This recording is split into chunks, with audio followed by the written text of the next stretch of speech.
శ్రీ మహాగణాధిపతయే నమః, శ్రీమాత్రే నమః. తెలుగు భక్తి ఛానల్ ప్రేక్షకులందరికీ నమస్కారం.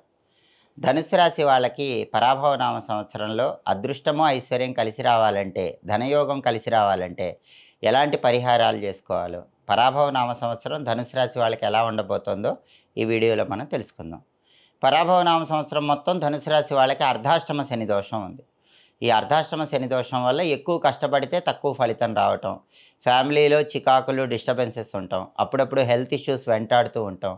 ఈ సమస్యలన్నీ ఉంటాయి. ఇవన్నీ తొలగింపజేసుకోవాలంటే, అర్ధాష్టమ శని దోషం నుంచి బయటపడాలంటే శనివారం పూట నువ్వులతో చేసిన పదార్థాలు ఎక్కడైనా దేవాలయంలో ఎవరికైనా పంచిపెట్టాలి. నువ్వులుండలు, నూజిడీలు ఇలాంటివి శనివారం పూట పంచిపెడుతూ ఉంటే అర్ధాష్టమ శని దోషం నుంచి బయటపడవచ్చు. శనివారం ఆంజనేయ స్వామి ఆలయానికి వెళ్ళి దర్శనం చేసుకోవటం, ఆంజనేయ స్వామి ఆలయంలో ప్రదక్షిణలు చేయటం ద్వారా కూడా అర్ధాష్టమ శని దోషం నుంచి బయటపడవచ్చు. అలాగే ధనుసు రాశి వాళ్ళకి డిసెంబర్ 5వ తేదీ వరకు రాహువు బ్రహ్మాండంగా ఉన్నాడు. ఈలోపు అబ్రాడ్ వెళ్ళే యోగం బాగా ఉంది. ఎవరైనా అబ్రాడ్ వెళ్ళాలి, అక్కడ జాబ్ చేయాలి, చదువుకోవాలి, ధనం సంపాదించాలనుకుంటే ధనుసు రాశి వాళ్ళు డిసెంబర్ 5 లోపు ఈ సంవత్సరం ట్రై చేయండి. ఖచ్చితంగా అబ్రాడ్ ప్రయత్నాలు విజయవంతం అవుతాయి. స్నేహితులతో కలిసి ముఖ్యమైన కార్యక్రమాలు ప్రారంభించుకున్న వాటిల్లో కూడా విశేషమైన ధనలాభం డిసెంబర్ 5 లోపు రాహువు వల్ల కలుగుతుంది. కానీ డిసెంబర్ 5 తర్వాత రాహువు బలం తగ్గిపోతుంది.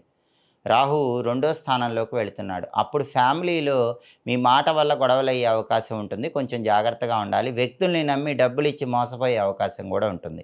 డిసెంబర్ 5 తర్వాత ధనుసు రాశి వాళ్ళు వ్యక్తుల్ని నమ్మి డబ్బులు ఇవ్వద్దు. అవి తిరిగి రావటం కష్టం. మీరు మోసపోయే అవకాశాలు ఉన్నాయి. అలా జరగకుండా ఉండాలంటే డిసెంబర్ 5 తర్వాత శనివారం పూట కానీ, ఆదివారం పూట కానీ, మంగళవారం పూట కానీ దుర్గాదేవి ఆలయంలో నిమ్మకాయ దీపాలు వెలిగించుకోండి. అలాంటి మోసం ఏం జరగకుండా అనుకూల ఫలితాలు పొందవచ్చు. అయితే ధనుసు రాశి వాళ్ళకి ఈ సంవత్సరం మొత్తం కూడా కేతు బలం లేదు. డిసెంబర్ 5 వరకు 9వ స్థానంలో కేతు ఉన్నాడు. ఆ తర్వాత 8వ స్థానంలోకి వెళతాడు. 9, 8 2 స్థానాల్లో కేతువు యోగించాడు. అంటే కేతువు బలం లేదు. డిసెంబర్ 5 వరకు అదృష్టం త్రుటిలో తప్పిపోవటానికి కేతువు ధనుసు రాశి వాళ్ళకి కారణమవుతాడు. డిసెంబర్ 5 తర్వాత మాత్రం ప్రయాణాల్లో జాగ్రత్తగా ఉండాలి. వాహన ప్రమాదాలు జరిగే అవకాశం ఉంది. బండి మీద వెళ్తున్నా, కారులో వెళ్తున్నా ధనుసు రాశి వాళ్ళు డిసెంబర్ 5 తర్వాత జాగ్రత్తగా ఉండాలి. జర్నీస్లో దెబ్బలు, గాయాలు, ప్రమాదాలు ఇలాంటివి ఏర్పడే సూచనలు కేతువు వల్ల కనిపిస్తున్నాయి. కేతువు యోగించాలంటే ధనుసు రాశి వాళ్ళు మంగళవారం పూట నానబెట్టిన ఉలవల ఆవుకు పెట్టడం, లేదా సునకాలకు రొట్టెలు ఆహారంగా వేయటం, ఇటువంటివి చేస్తే కేతువు యోగిస్తాడు. అప్పుడు కేతువు ఇచ్చే వ్యతిరేక ఫలితాల నుంచి బయటపడవచ్చు. అలాగే ధనుసు రాశి వాళ్ళకి గురుబలం జూన్ 2 వరకు ఉంది. జూన్ 2 నుంచి అక్టోబర్ 31 వరకు గురుబలం లేదు. మళ్ళీ నవంబర్ 1 నుంచి గురుబలం స్టార్ట్ అవుతుంది. కాబట్టి పెళ్లి బలం అనేది జూన్ 2 లోపే ఉంది. ఎవరైనా ధనుసు రాశి వాళ్ళు పెళ్లి ఫిక్స్ చేసుకోవాలంటే జూన్ 2 లోపే బలం ఉంది. జాబ్ చేంజ్ అవ్వాలన్నా జూన్ 2 వరకు ఉంది. ఈలోపు మంచి ప్యాకేజ్తో జాబ్ చేంజ్ అవ్వచ్చు. బంగారం కొనుక్కోవాలన్నా జూన్ 2 వరకు బలం ఉంది. మళ్ళీ నవంబర్ 1 నుంచి పెళ్లి బలం మొదలవుతుంది. నవంబర్ 1 నుంచి జనవరి 24 మధ్యలో జాబ్ చేంజ్ అయ్యే యోగం ఉంది. కొత్త కంపెనీకి వెళ్ళే యోగం ఉంది. బంగారం కొనుక్కునే యోగం ఉంది. జూన్ 2 నుంచి అక్టోబర్ 30 మధ్యలో మాత్రం గురుబలం లేదు. ఆ సమయంలో గురుబలం లేకపోవటం వల్ల కెరీర్ పరంగా కానీ, ఫైనాన్షియల్గా కానీ కొన్ని ట్రబుల్స్ అనేవి ధనుసు రాశి వాళ్ళకు ఉంటాయి. అలా లేకుండా ఉండాలంటే ఆ సమయంలో గురువారం పూట నానబెట్టిన శనగల్లో కొద్దిగా పసుపు కలిపి ఆవుకు పెడుతూ ఉండండి. గురువారం పూట ఈ సమయంలో ప్రదోష కాలంలో సాయంకాలం శివాలయానికి వెళ్ళి ప్రదక్షిణలు చేసుకోండి. అప్పుడు గురుబలం పెరుగుతుంది. ఈ సమయంలో కూడా గురువు ఇచ్చే వ్యతిరేక ఫలితాల నుంచి బయటపడి ధనుస్సు రాశి వాళ్ళు అనుకూల ఫలితాలు పొందవచ్చు. 2026 సంవత్సరంలో ధనుస్సు రాశి వాళ్ళకి సంవత్సర ఫలితాలు ఏ విధంగా ఉండబోతున్నాయో, అదృష్టాన్ని, ఐశ్వర్యాన్ని సిద్ధింపజేసుకోవాలంటే, అఖండ ధనలాభం కలగాలంటే ధనుస్సు రాశి వాళ్ళు 2026 సంవత్సరంలో పాటించాల్సిన ముఖ్యమైన పరిహారాలు ఏంటో ఈ వీడియోలో మనం తెలుసుకుందాం. 2026 సంవత్సరంలో ధనుస్సు రాశి వాళ్ళకి గురువు 7, 8, 9 స్థానాల్లో సంచారం చేస్తున్నాడు. జూన్ 1వ తేదీ వరకు 7వ సంచారం చేస్తూ బ్రహ్మాండంగా యోగిస్తున్నాడు. జూన్ 2 నుంచి అక్టోబర్ 31 వరకు 8వ సంచారం చేస్తూ ఇబ్బందులు కలిగిస్తున్నాడు. నవంబర్, డిసెంబర్లో 9వ సంచారం చేస్తూ అద్భుతంగా యోగిస్తున్నాడు. అంటే మొత్తం 12 నెలల్లో గురువు దాదాపు 7 నెలలు ధనుస్సు రాశి వాళ్ళకు బ్రహ్మాండంగా యోగిస్తున్నాడు.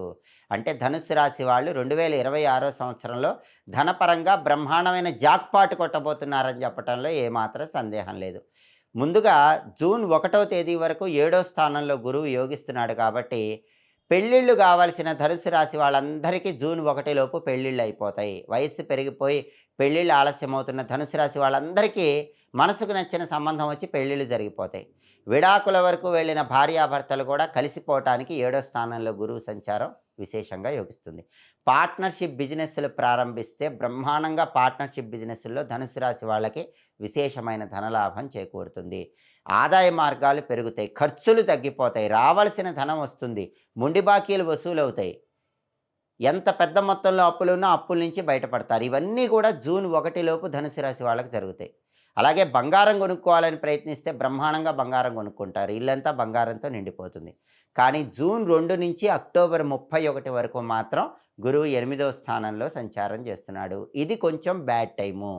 ఈ టైంలో ఏం జరుగుతుందంటే మీరు దాచిపెట్టుకున్న బ్యాంక్ బ్యాలెన్స్ మొత్తం ఏదో ఒక కారణంతో అయిపోతూ ఉంటుంది. మనీ ఎక్స్‌పెండిచర్ పెరిగిపోతూ ఉంటుంది. కాబట్టి జూన్ 2 నుంచి అక్టోబర్ 31 మధ్యలో మాత్రం రూపాయి ఖర్చు పెట్టే చోట రూ. 10 ఖర్చు చేయాల్సొస్తుంది కాబట్టి మనీ ఎక్స్‌పెండిచర్ విషయంలో జాగ్రత్తగా ఉండండి. ఆఫీసుల్లో గానీ, వ్యాపారంలో గానీ ఎక్కువ కష్టపడ్డా తక్కువ ఫలితం అనేది జూన్ 2 నుంచి అక్టోబర్ 31 మధ్యలో ఉంటుంది. ఈ సమయంలో ఈ ఎక్స్‌పెండిచర్ ఖర్చు అనేటటువంటిది తగ్గిపోవాలి. కెరీర్ పరంగా బావుండాలి. ఎలాంటి ఇబ్బందులు ఉండకూడదు. ఈ సమయంలో కూడా బంగారం కొనుక్కోవాలంటే గురువు పరిహారం చేసుకోవాలి. ఆ పరిహారం ఏంటంటే బృహస్పతయే నమః. ఈ మంత్రం రోజు 21 సార్లు చదువుకోండి. ఈ మంత్రం చదువుకుంటే గురుబలం విశేషంగా పెరుగుతుంది. అలాగే జూన్ 2 నుంచి అక్టోబర్ 31 మధ్యలో గురుబలం పెరగటం కోసం కొబ్బరి నీళ్లతో గురువారాలు శివాభిషేకం చేసుకుంటూ ఉండండి. గురుబలం పెరుగుతుంది.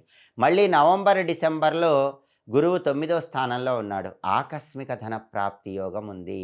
ఈ సంవత్సరం ధనుస్సు రాశి వాళ్ళు జాక్‌పాట్ కొట్టబోతున్నారు. దానికి కారణం ఏంటంటే నవంబర్, డిసెంబర్ నెలల్లో ఊహించని విధంగా ఆకస్మిక ధన ప్రాప్తి యోగం ఉంది. బల్క్ అమౌంట్‌లో మీకు డబ్బులు కలిసొచ్చే అవకాశం నవంబర్, డిసెంబర్ నెలల్లో ఈ సంవత్సరం కనిపిస్తోంది. పూర్వీకుల ఆస్తిపాస్తులు కలిసొచ్చే యోగం కూడా ఉంది. వంశపారంపర్య ఆస్తులు, స్థిరాస్తులు మీరు ఊహించనివి కూడా అద్భుతంగా కలిసొచ్చే అవకాశం ఉంది. అంటే ధనుసు రాశి వాళ్ళకి 12 నెలల్లో దాదాపుగా 7 నెలల పాటు గురుబలం అనేది అద్భుతంగా పనిచేస్తోంది. మిగిలిన 4 నెలల్లో మాత్రమే చిన్న చిన్న పరిహారాలు చేసుకుంటే అప్పుడు కూడా గురుబలం పెంచుకోవచ్చు. అయితే ధనుస్సు రాశి వాళ్ళకి ఈ సంవత్సరం శని బలం లేదు. ఎందుకంటే ధనుస్సు రాశి వాళ్ళకి అర్ధాష్టమ శని దోషం నడుస్తోంది. ఈ అర్ధాష్టమ శని దోషం ఏం చేస్తుందంటే నడుము నొప్పి, వెన్ను నొప్పి, కాళ్ళ నొప్పులు, మోకాళ్ళ నొప్పులు, జాయింట్ పెయిన్స్, ఎప్పుడు స్ట్రెయిన్‌గా ఉండటం, నీరసంగా ఉండటం ఇలాంటి అనారోగ్య సమస్యలు కలిగింపజేస్తుంది. అలాగే ఫ్యామిలీ రిలేషన్స్, బంధువులతో రిలేషన్స్ డిస్టర్బ్ అయ్యేలాగా అర్ధాష్టమ శని దోషం చేస్తుంది. మీకు డబ్బులు ఎంత బాగా గురువిచ్చినా సరే, మీకు రావాల్సిన రికగ్నైజేషన్ మాత్రం ఒక్కొక్కసారి అర్ధాష్టమ శని దోషం వల్ల ఆలస్యం అయిపోతూ ఉంటుంది. మీరు ఎక్కువ కష్టపడ్డా రికగ్నైజేషన్ మాత్రం తక్కువగా ఉంటుంది. మరి అర్ధాష్టమ శని దోషం తొలగిపోయి మీరు చేస్తున్న వృత్తిలో రికగ్నైజేషన్ రావాలంటే ఏం చేయాలి? బంధువుల మధ్య డిస్టెన్స్ పెరగకుండా రిలేషన్స్ బాగుండాలంటే ఏం చేయాలి? అర్ధాష్టమ శని వల్ల వచ్చే హెల్త్ ఇష్యూస్ పోవాలంటే ఏం చేయాలి? 4 శనివారాలు నువ్వులు దానం ఇచ్చుకోవాలి. శనివారం ఉదయం 6-7 మధ్యలో గానీ, మధ్యాహ్నం 1-2 మధ్యలో గానీ, రాత్రి 8-9 మధ్యలో గానీ, కేజింబావు నల్ల నువ్వులు నల్ల వస్త్రంలో కట్టి దేవాలయంలో పంతులు గారికి దానం ఇవ్వాలి. అప్పుడు అర్ధాష్టమ శని దోషం తొలగిపోతుంది. అర్ధాష్టమ శని దోషాన్ని పోగొట్టే శక్తి శివాభిషేకానికి ఉంటుంది. అందుకే శనివారం పూట నల్ల నువ్వులు, ఒక చిన్న పటిక ముక్క పంచదార వీటిని ఆవు పాలల్లో కలిపి ఆ ఆవు పాలతో శివాభిషేకం చేస్తే అర్ధాష్టమ శని దోషం మొత్తం తొలగిపోతుంది. కాబట్టి శనికి మాత్రం ఈ సంవత్సరంలో శనివారాలు పరిహారాలు చేసుకుంటే ధనుస్సు రాశి వాళ్ళకి శనిచ్చేటటువంటి సమస్యల నుంచి బయటపడవచ్చు. ఇక ధనుస్సు రాశి వాళ్ళకి రాహు సంచారం తీసుకుంటే 2026లో డిసెంబర్ 5 వరకు 3వ స్థానంలో రాహువు బ్రహ్మాండంగా యోగిస్తున్నాడు. 3వ స్థానంలో రాహువు యోగించటం వల్ల ఏం జరుగుతుంది? సొంతింటి కల నెరవేరుతుంది. ఖచ్చితంగా ఈ సంవత్సరం డిసెంబర్ 5 లోపు ధనుస్సు రాశి వాళ్ళందరూ కూడా బ్రహ్మాండమైన ఇల్లు కొనుక్కోవటం గానీ, కట్టుకోవటం గానీ చేస్తారు. భూమి, గృహము, స్థలము, పొలము ఇలాంటిది కొనుక్కునే యోగం ఉంది. మంచి రేటుకు ప్రాపర్టీ అమ్ముకోవటానికి కూడా బలం ఉంది. రియల్ ఎస్టేట్‌లో బ్రహ్మాండమైనటువంటి డీల్స్ ఓకే అయ్యి జాక్‌పాట్ కొట్టే అవకాశం ఉంది. అలాగే విదేశాలకు వెళ్ళే యోగం కూడా ఉంది. వీసా అప్రూవల్ వస్తుంది. ధనుస్సు రాశి వాళ్ళు ఖచ్చితంగా డిసెంబర్ 5 లోపు ఈ సంవత్సరం విదేశాలకు వెళతారు, అక్కడ చక్రం తిప్పుతారు, బ్రహ్మాండంగా చదువుకుంటారు, అక్కడ ఉద్యోగాలు చేస్తారు, వ్యాపారాలు చేస్తారు, విపరీతంగా డబ్బులు సంపాదిస్తారు. ధనుస్సు రాశి వాళ్ళు స్నేహితులతో కలిసి ముఖ్యమైనటువంటి వ్యాపారాలు చేసినా ఈ సంవత్సరం బ్రహ్మాండంగా కలిసొస్తుంది. స్నేహితులతో కలిసి ఏవైనా ఇంపార్టెంట్ పనులు ప్రారంభిస్తే వాటిలో 100% సక్సెస్ సాధించగలుగుతారు. అలాగే సోదరుల వల్ల కూడా ప్రయోజనాలుంటాయి. ధనుస్సు రాశి వాళ్ళు ఎవరికైనా బ్రదర్స్ ఉంటే వాళ్ళ సపోర్ట్ వల్ల 100% ప్రాపర్టీస్ అనేవి కలిసొస్తాయి. బ్రదర్స్ సపోర్ట్ వల్ల జీవితంలో టాప్ పొజిషన్‌కి వెళ్తారు. కాబట్టి రాహు అద్భుతంగా యోగిస్తున్నాడు. డిసెంబర్ 5 తర్వాత మాత్రం రెండో స్థానంలోకి రాహు వచ్చినప్పుడు మాట్లాడేటప్పుడు కుటుంబ సభ్యులతో కొద్దిగా జాగ్రత్తగా మాట్లాడాలి. లేకపోతే కుటుంబంలో చిన్న చిన్న విభేదాలొస్తాయి. డిసెంబర్ 5 తర్వాత రెండో స్థానంలో రాహు వల్ల కుటుంబంలో వచ్చే చిన్న చిన్న విభేదాల నుంచి బయటపడటానికి మాత్రం ఆదివారం పూట ఆవుకి ముల్లంగి తినిపిస్తూ ఉండండి. అలాగే ధనుస్సు రాశి వాళ్ళకి 2026 సంవత్సరంలో కేతువు సంచారం తీసుకుంటే కేతువు 9దో స్థానంలో వ్యతిరేక ఫలితాలు ఇస్తున్నాడు. డిసెంబర్ 5 తర్వాత 8దో స్థానంలో వ్యతిరేక ఫలితాలు ఇస్తున్నాడు. అంటే కేతు బలం లేదు. కేతు బలం లేనప్పుడు ఏం జరుగుతుందంటే అకస్మాత్తుగా, హఠాత్తుగా, అనుకోకుండా ఉన్నట్టుండి ఏదో ఒక సమస్య ఎప్పుడో ఒకప్పుడు వచ్చే అవకాశం ఉంది. కానీ భయపడాల్సిన అవసరం లేదు. ఎందుకంటే హఠాత్తుగా సమస్య వచ్చినప్పటికీ గురుబలం అనేది ఒక ప్రొటెక్టివ్ షీల్డ్ లాగా పనిచేస్తుంది. రాహుబలం అనేది ఒక ప్రొటెక్టివ్ షీల్డ్ లాగా పనిచేస్తుంది. ఆ సమస్య నుంచి బయటపడతారు. కానీ అకస్మాత్తుగా, హఠాత్తుగా, అనుకోకుండా కూడా ఆ సమస్య రాకుండా ఉండాలంటే నెలకొక్కసారి మంగళవారం పూట కేజింబావు ఉలవలు రంగురంగుల వస్త్రంలో కట్టి దేవాలయంలో పంతులు గారికి దానం ఇవ్వండి. అప్పుడు అకస్మాత్తుగా, అనుకోకుండా, హఠాత్తుగా సమస్య కూడా రాదు. డిసెంబర్ 5 తర్వాత మాత్రం జర్నీస్ చేసేటప్పుడు వెల్లుల్లిపాయ దగ్గర పెట్టుకొని జర్నీస్ చేయండి. చిన్న చిన్న దెబ్బలు తగిలే అవకాశం ఉంది. కాబట్టి ధనుస్సు రాశి వాళ్ళకి ఈ సంవత్సరం కేతుబలం మాత్రమే లేదు, రాహుబలం బ్రహ్మాండంగా ఉంది. దేవగురు బృహస్పతి కూడా ఎక్కువ శాతం ఈ సంవత్సరంలో యోగిస్తున్నాడు. కాబట్టి బ్రహ్మాండమైనటువంటి రాజయోగము, విశేషమైన ధనలాభాన్ని సిద్ధింపజేసుకోవటానికి ధనుసు రాశి వాళ్ళకి అవకాశాలు ఎక్కువగా ఉన్నాయి.